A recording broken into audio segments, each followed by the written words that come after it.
Direto ao ponto, ou melhor, de maneira mais incisiva, eu aposto sinceramente nesse julgado na tua prova.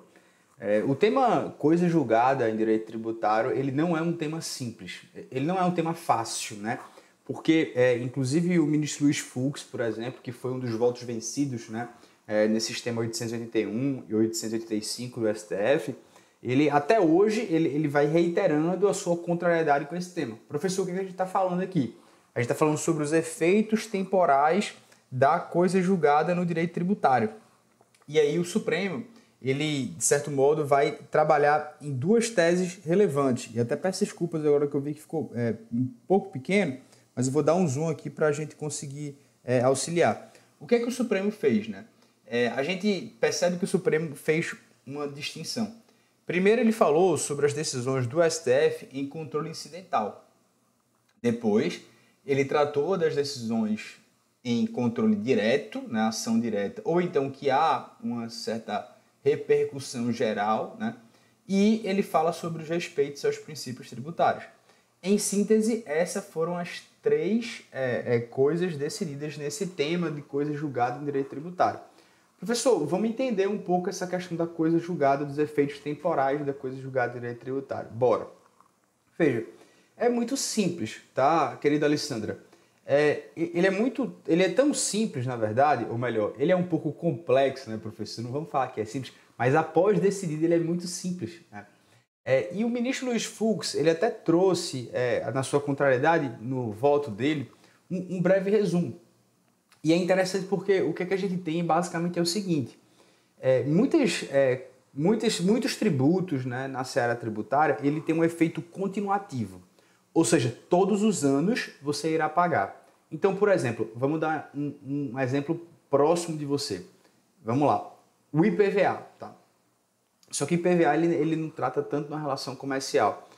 Vamos trabalhar, por exemplo, enfim, um tributo feito, alguma contribuição, tá?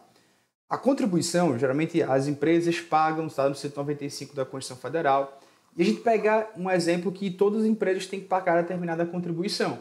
Só que uma determinada empresa, ela fica indignada com esse pagamento. E o que ela faz? Ela contrata você como advogado dessa empresa, vai lá e ingressa com uma ação. E nessa ação você ganha medida liminar, você deixa de pagar o tributo, está suspensa a exigibilidade. E aí então você ganha o processo. Esse processo, inclusive, ele transita em julgado. Beleza. A grande questão e o grande cerne é o seguinte. Suponha que depois da sua coisa julgada, vem um advento de uma nova lei e essa lei diz o seguinte, olha, suponha que seu processo que não paga contribuição transitou em 2024, ponto. Quando vai em 2025, uma nova lei editada pelo Congresso diz o seguinte, olha, todo mundo que, enfim, né, eu posso dar exemplos concretos, vamos lá. As empresas de combustíveis não pagarão PIS/COFINS. É a sua decisão que você ganha, basicamente, que tenha coisa julgada. O Congresso, depois de 2025, ele vai lá e legisla completamente o contrário. Ele fala, olha, as empresas que têm posto de combustíveis vão pagar PIS/COFINS, ponto. Só que o que você faz? Pô, houve uma inovação legislativa. Ah, mas eu tenho uma coisa julgada.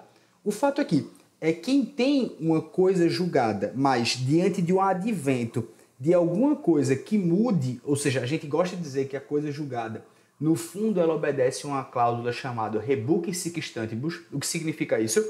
A sua coisa julgada, ela permanece enquanto estiver a mesma situação de fato e direito. Quando muda a situação de fato e de direito, não há que se falar mais numa coisa julgada. Professor, isso é muito coisa de fazenda, viu? Se tu tá, porque tu é procurador da Fazenda Nacional, aí tu fica com essas teses fazendárias. Não é não, veja. Exemplo simples, próximo, meu e seu. Como é que é no direito a alimentos, né? Suponha que alguém deve a outro uma pensão alimentícia. Beleza. Na pensão alimentícia, a questão é muito simples. Suponha que alguém fixa a pensão alimentícia em R$300.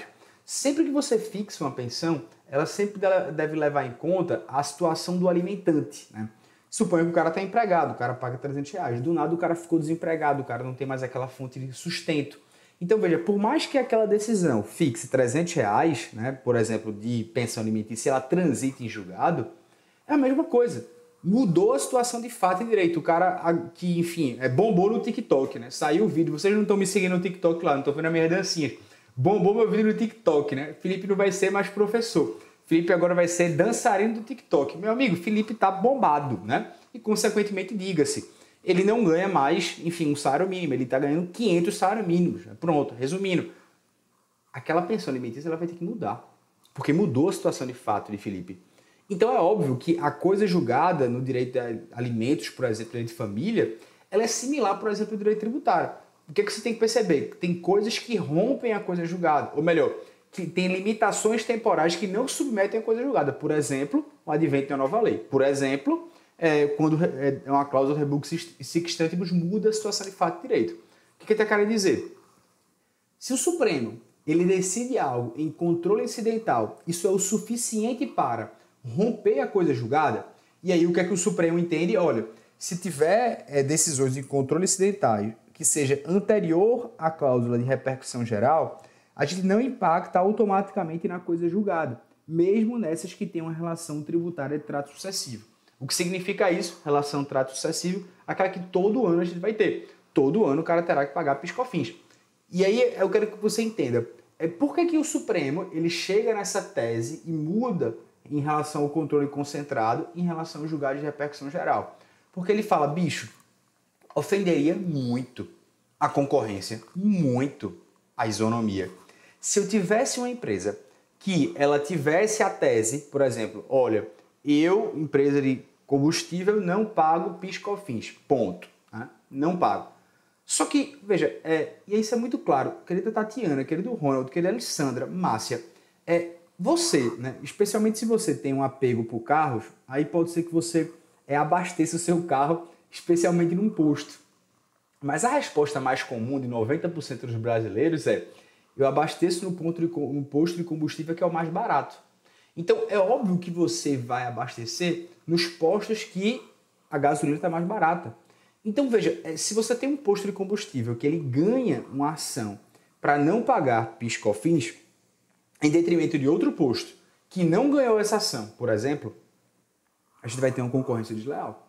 Então, no fundo, o Supremo ele faz essa interpretação da coisa julgada com base no princípio da concorrência. Em dizer, rapaz, há uma concorrência desleal. Beleza. Então, o que é que o Supremo decide? Ele fala, velho, se eu tiver uma decisão proferida em série de ação direta leia-se, controle concentrado, ou em sede de controle incidental, mas que haja repercussão geral, isso automaticamente interrompe os efeitos temporais da decisão transitada em julgado.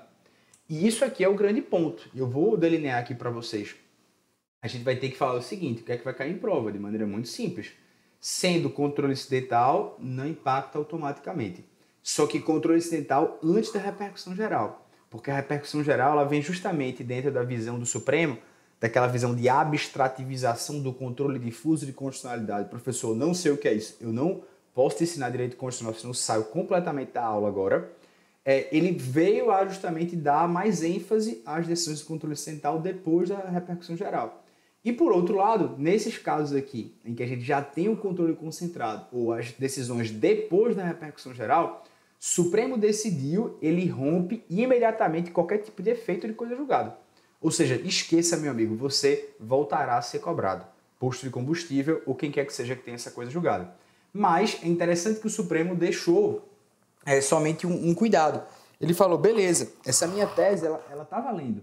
Só que eu vou ter que respeitar retroatividade, anterioridade anual e nonagesimal conforme o tributo. Beleza?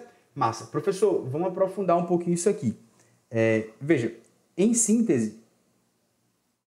professor, vamos aprofundar um pouquinho isso aqui. Veja, o que eu estou querendo destacar para os senhores é o seguinte. Quais são os efeitos dessa declaração de inconstitucionalidade em sede de recurso extraordinário? Então, o que é que o Supremo faz de distinção? Ele fala o seguinte, olha, a declaração de inconstitucionalidade em recurso extraordinário com repercussão geral, ela de certo modo tem um efeito vinculante. E aí perceba que ele fala que é como se tivesse uma eficácia erga omnes. Ele compara, portanto, as decisões em controle incidental, mas que têm a repercussão geral, de certo modo, a essa abstrativização do controle difuso.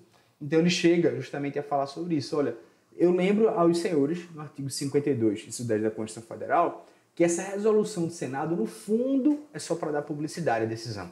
Então, segundo a tese que já era do falecido ministro Teori Zavascki, houve uma mutação constitucional do artigo 52, inciso 10, para as decisões proferidas em sede de recurso extraordinário com repercussão geral. É como se, tipo assim, o 52.10 diz que o Senado, a função do Senado é dar publicidade, né?